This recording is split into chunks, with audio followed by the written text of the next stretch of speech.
for coming. Good morning. Welcome to day 2 of the technical track. And I'm proud to introduce Philippe Haumont from France, NBS Systems.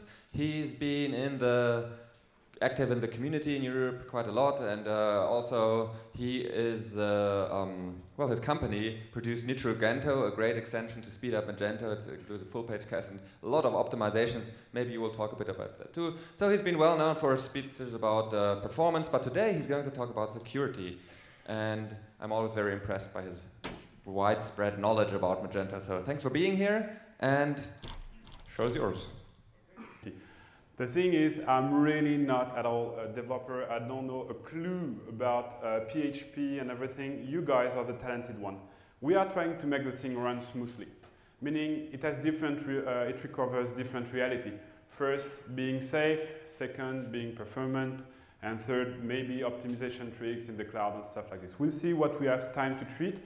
This is a sit back and relax topic, okay? Everything will be bit.ly at the end, so you will have short URLs, so you don't need to take any notes. Everything is already online. We'll be able to grab all the presentation, no problem, just enjoy the show.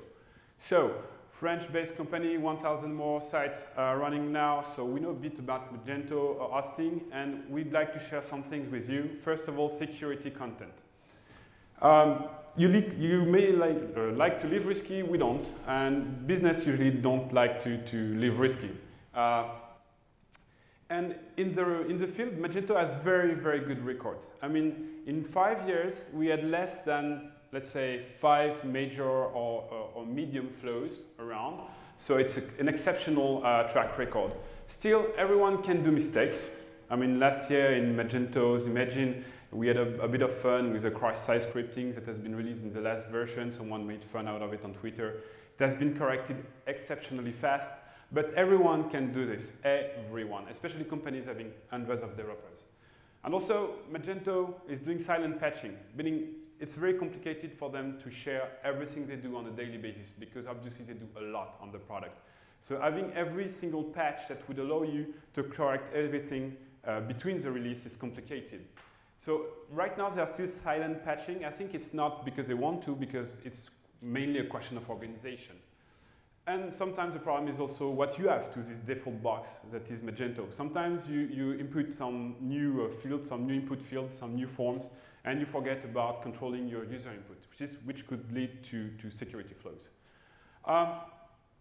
So we see the security basics, and I will be quite quick on this. I will release 2 flows that may interest you.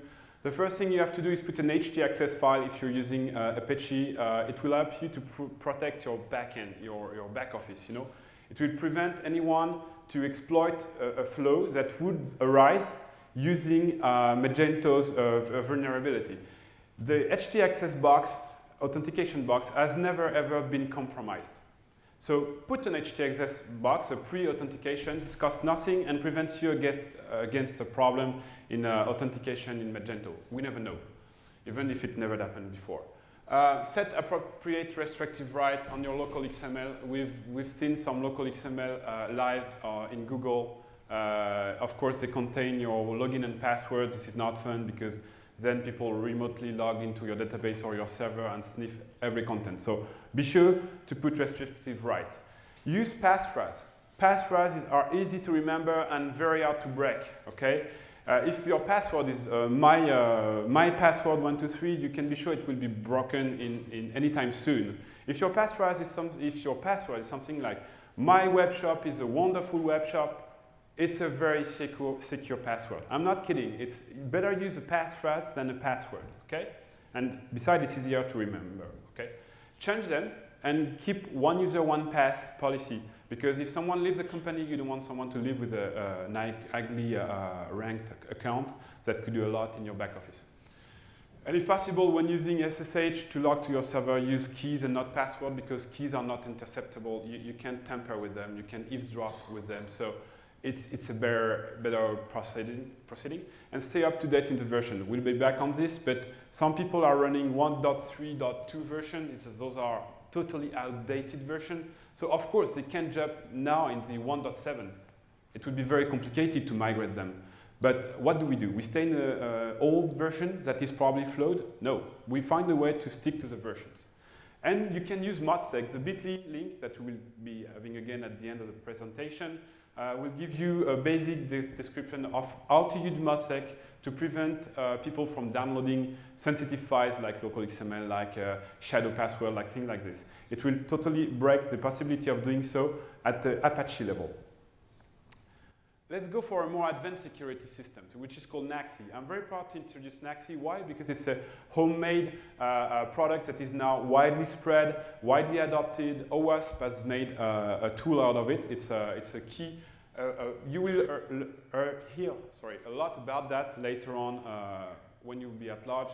This is a new WAF web application firewall system that is based on white security, white rule security, meaning you can't circumvent the rules. It's not trying to be smart there, it's trying to be systematic.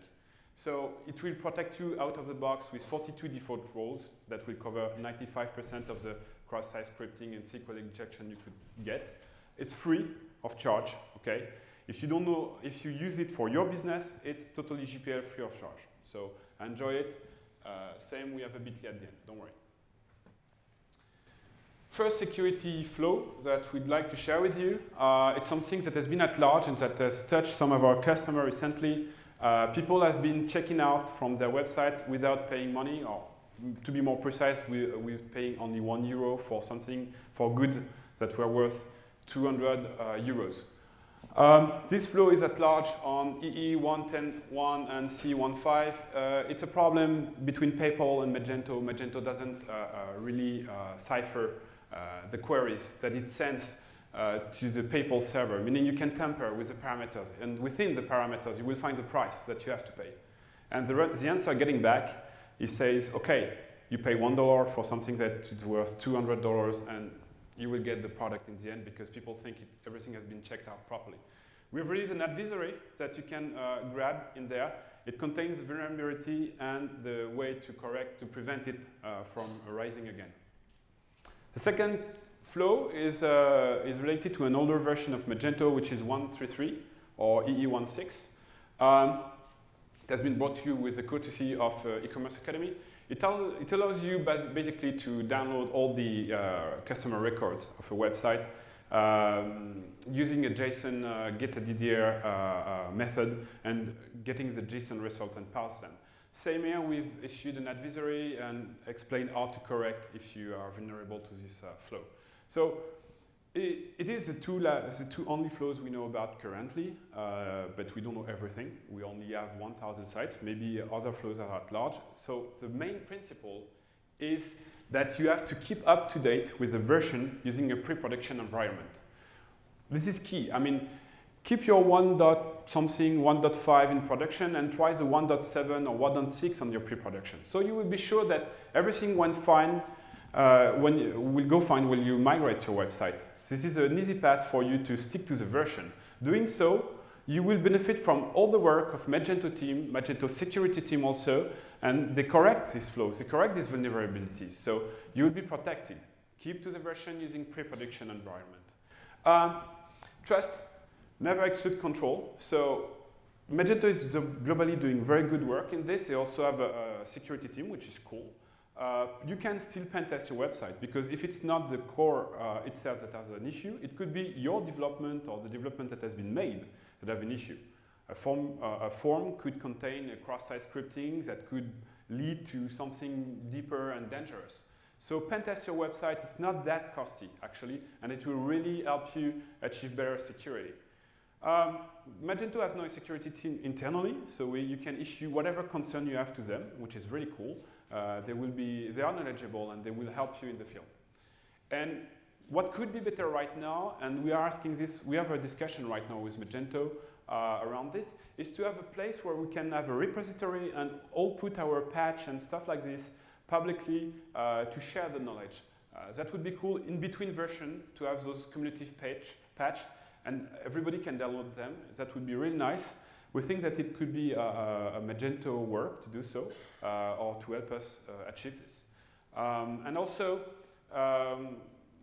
we'd like Magento to change the policy around this patching and to really tell us everything, and we would help Magento a lot also in doing so. You are part of the community. If you find something is strange or weird, please report to the security team. They are there to protect everyone, okay? I'd like to speak about optimization also. It has been a topic that I've been working on for a long time. It's really one of my marot. I love this. Waiting is boring, especially for your customer. Customer doesn't like to wait, and when they wait, they flee from your website. Those figures are from Gomez. I've been using a lot of various figures to tell this, and once again, I have a new one. Time is really money. I mean, if you look at this graph, you will see that as of 4-second wait, you already have 20% people bailing out of your site at a moment in time. It doesn't mean they bounce on your homepage. It can be at the third page they are viewing, but 4 seconds is not that much actually. So think about optimization. It will keep your customer locally. It will prevent them from fleeing to another website. And with Magento, I can tell you it's not a problem. We do this. We can be below 1.5 seconds. We can be below 1 second if the site is really, really good, meaning that you get almost instant pages, which is really nice for people that surf on your website. On the contrary, if you're above the 5-second line, you lose everything. I mean, your conversion rate falls. It's known. Your SEO is less efficient because Google will make a penalty just for you because you're slow. For Google, you have to load in less than 1.5 seconds. If you don't have any competitors, it's not a problem. But if two sites are doing a good job in the SEO field, one loads in 4 seconds, one loads in 1 second, the one loading in 1 second will rank better. That's as simple as that. And it's Matt Cutts saying that, the head of Google research team, so it's not me. I mean, it's official. SEM is as well fall because Google want to deliver very efficient advertisement, meaning your advertisements are efficient because people go on your website and stay on your website. Remember, you have these analytic tags in your page that make Google aware of your loading time. So your advertisements are less efficient. And then everything goes down, your island is far away, you can't go to Bora Bora, your wife is away, the dog is the couch, everything.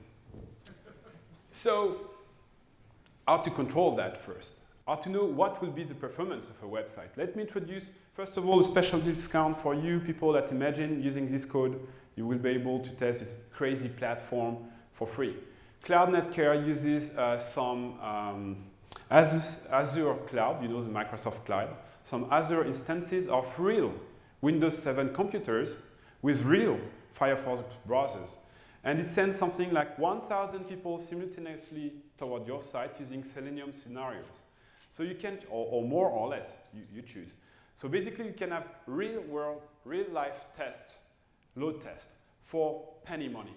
Really, I mean, running a recurring campaign of load test is no more than $100 per year. So it's nothing to do with previous platforms that were incredibly expensive. Besides, you have this code, Magento 2012, that will help you sign up for free and get some testing user for free. You can enjoy the product. If you want to be better in loading time, we have released a year ago, but to try to maintain it, some white book about optimization. There are a lot of tricks in there. Please pay a visit. It's in English, so you will find a lot of tricks. We have worked with the Magento team on this, so they have validated a lot of things.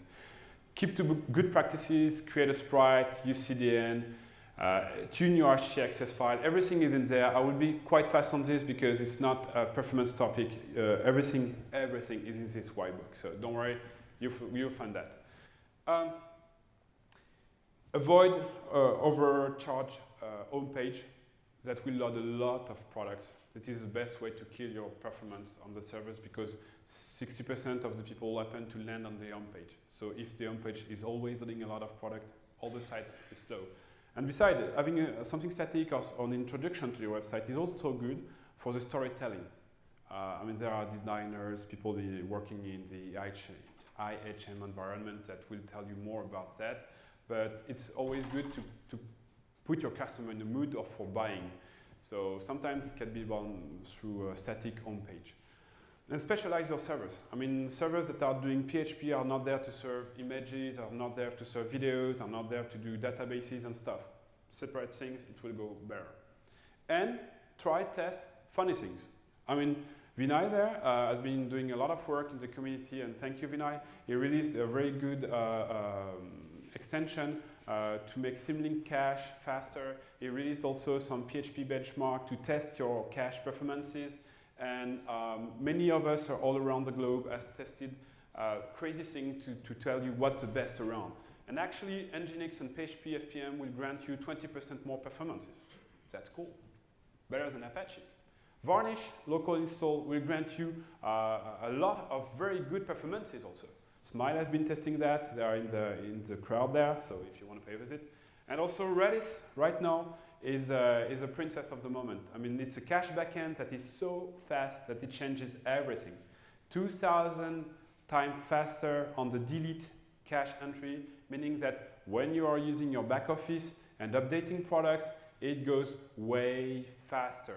Colin Molyneux has issued a very good technical topic yesterday about that. I really urge you to see that. It's a good backend.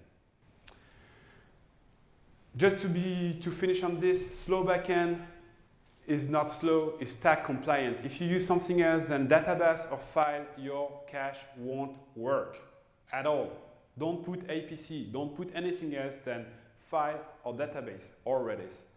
Every other option in this field of your local.xml file will lead to a non-working cache at all, okay? And on multi-servers, try memcached, database, or Redis. And don't let your cache grow too large, because as some of the benchmark has shown, and especially Vinay's one, when it's growing too large, we have issues with the cache. Okay, we have issues. You can see all of this online, and once again, the presentation will be available. Some small snippet of configuration, like slow backend store data, we don't want that. We just want it to store tags. If it starts storing data, it starts to be really slow. You don't want also the cache to crash very fast. If there's a reason to delete it, okay. But by default, the time is too short, so you should raise value. And Redis. Be careful also with the product tagging. If you tag too widely the product and the categories, every time you don't know, I delete bags, if the shoes are also impacted, the cache is wiped out for both and it's bad. Okay. I've been asked also to speak about the cloud. Cloud right now has many different meanings. It has been a gadget for people doing marketing. It has been a real technology in the field. So I don't want to pester you with stupidities on the cloud. Cloud is just virtualization, okay? It's just that, but made on another scale. You know, we need to puppet that to do it properly.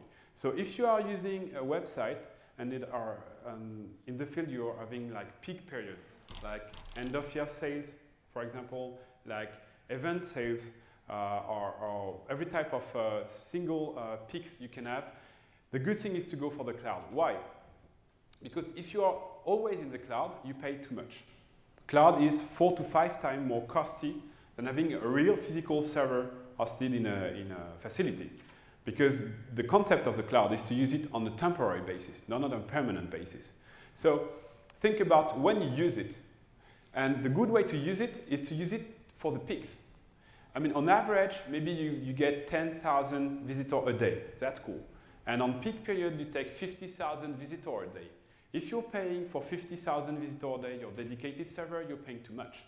If you're paying for 50,000 visitors a day, your cloud instances, you're paying far too much. The best way to do this would be to have dedicated server for up to 10,000 visitors a day, and have these 40,000 visitors a day in excess go to the cloud. This is the best way. This is the most economic, efficient way to do so.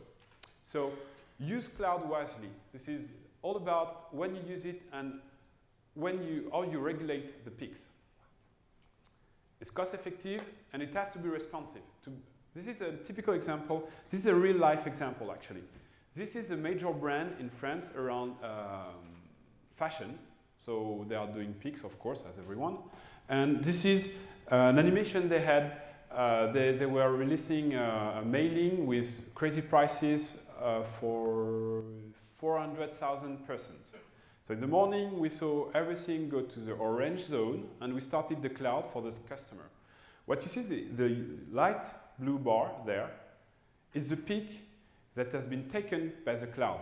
And the dark blue bar is the one handled by the physical servers. Meaning, when it goes really high, like this, the clouds start to take some people, and then at the end of the day, we release all the instances. So it's really flexible.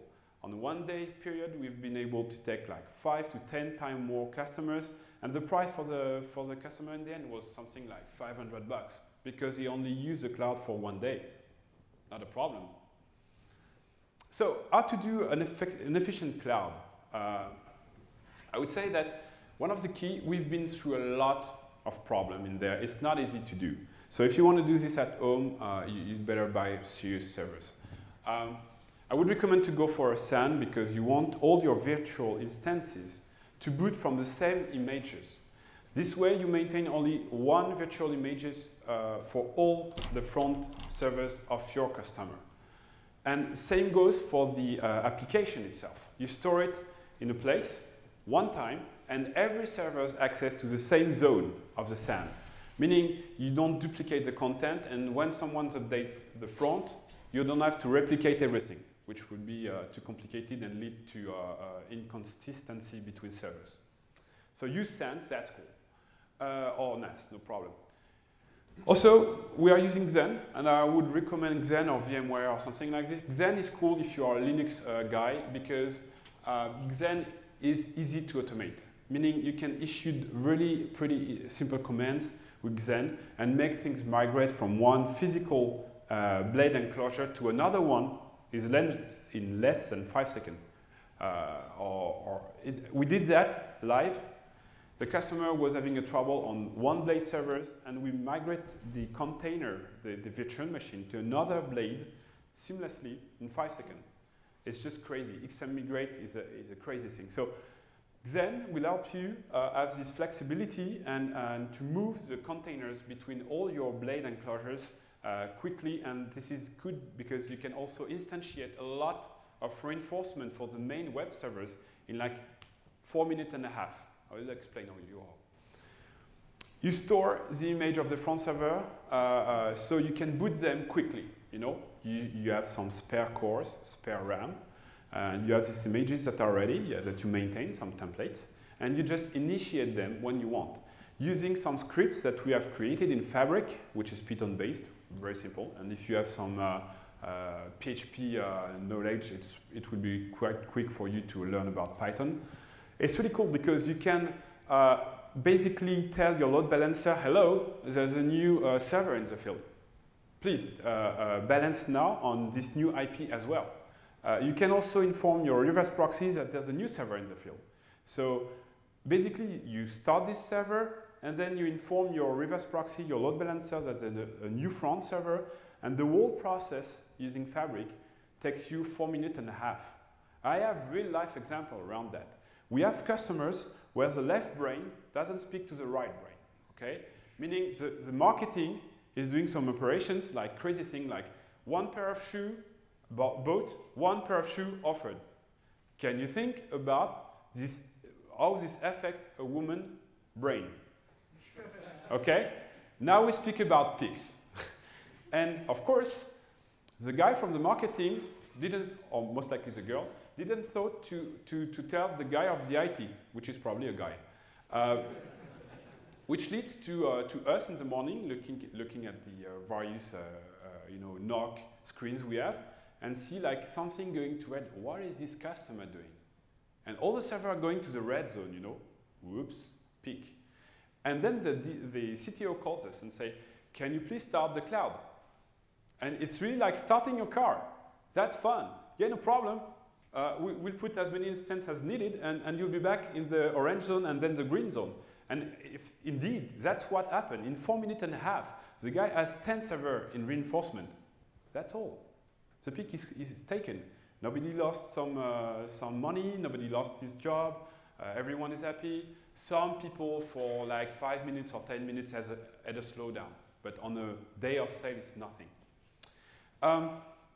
So Fabric is the ideal thing to do so, really. It's so flexible, you've got to pay attention to it, to develop a bit, but it's really worth the time. Then now we have an extensible system that is easy to maintain because we have only one image, that is easy to start because we have Fabric to do so. So you really bring everything on like 4 minutes 50, sorry, not 4 minutes and a half. You instantiate on the fly, and remember that when you instantiate front web servers, you will probably want to have full page cache, okay? Because if you don't have full page cache, the problem will be that your database will probably take a lot of it.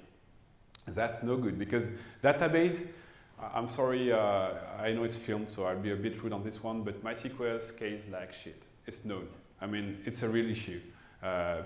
Someone is laughing in the front row.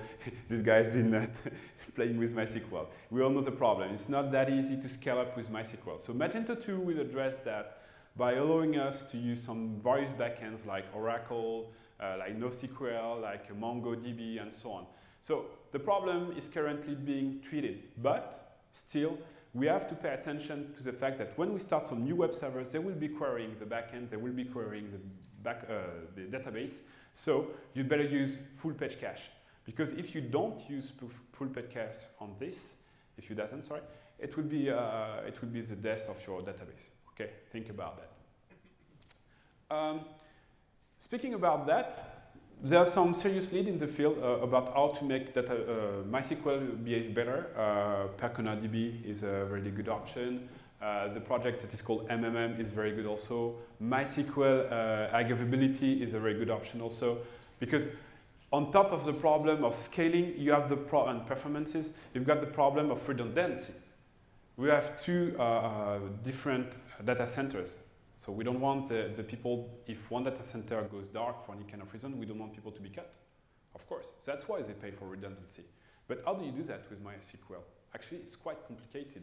Because if you got master, it slows down the writing, and then you will have to resynchronize the database later on.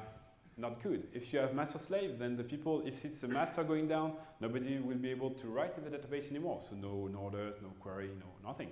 So I would recommend you to pay attention to MMM, MySQL HR, and PerconaDB, which are really, really good things in the field.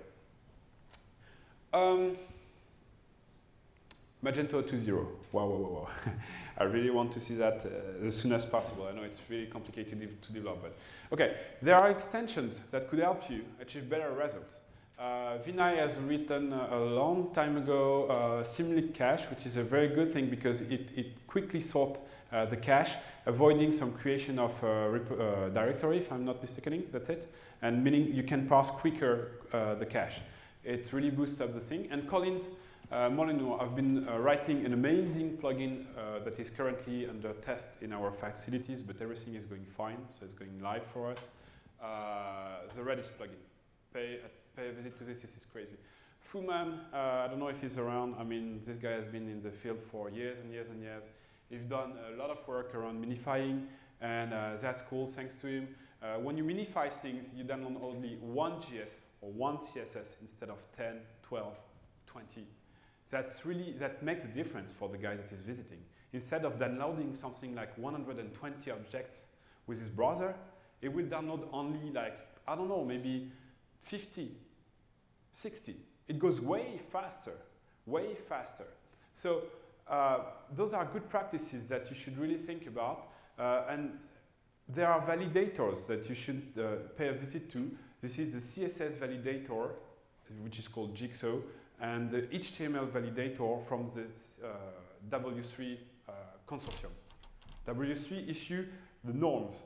It's not people having an opinion, it's the norms of HTML and CSS, okay? So check your web page on this. Most likely, you will get errors. And most likely, this slows down the interpretation of a website for the browser.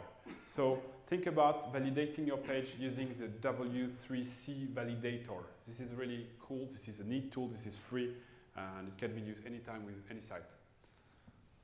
What have we got? Yeah, Nitrogento. Nitrogento has been created by our company and has been developed by one of the developers there. The other one is in Paris.